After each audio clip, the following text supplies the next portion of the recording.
Pemirsa, Direktorat Kriminal Khusus Polda Kalimantan Tengah menggelar kegiatan press release penetapan 21 kasus korupsi BPBD Kabupaten Kapuas yang terjadi pada tahun 2020 lalu. Subdit Tindak Pidana Korupsi Direktorat Reserse Kriminal Khusus Polda Kalimantan tengah menetapkan 3 orang tersangka, yakni HP, RR, dan AT, atas tindak pidana korupsi pengadaan alat pemadam kebakaran pada BPBD Kabupaten Kapuas. Tersangka HP selaku pejabat pembuat komitmen, RR selaku peminjam 3 perusahaan antara lain CV, Raja Wali Surya Sejati, CV Jukung Lantik, dan CV Fili Indah Pratama. Kemudian AT selaku direktur yang meminjamkan CV Jukung Lantik.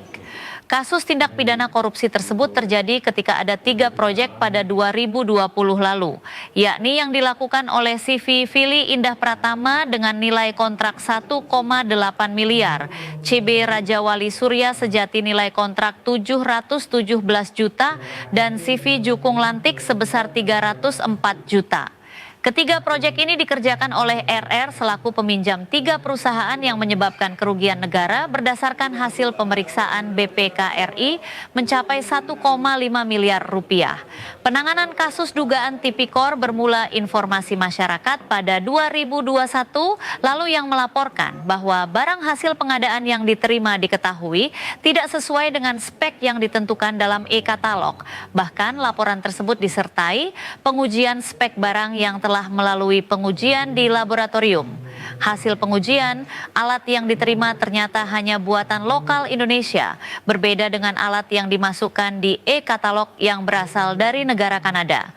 Sedangkan AT selaku direktur CV Jukung Lantik yang meminjamkan perusahaan ke RR turut membantu dalam merekayasa dokumen penawaran dan kualifikasi 3 perusahaan, seperti tanda tangan direktur kop surat stempel dan username serta password akun.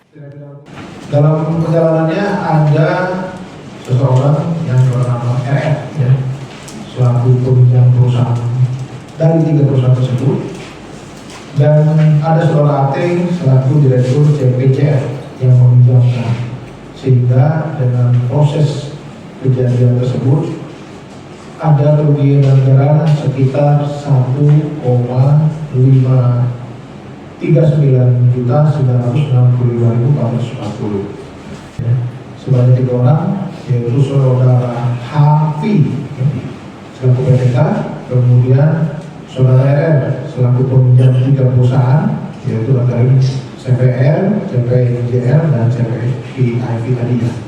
Kemudian ada selaku direktur yang meminjam CPJR. Dengan barang bukti yang berhasil diamankan oleh penyidik, yaitu 3 bendel dokumen penawaran CPRSS dan CPJL, kemudian deden koran perusahaan CPRSS dan CPJL.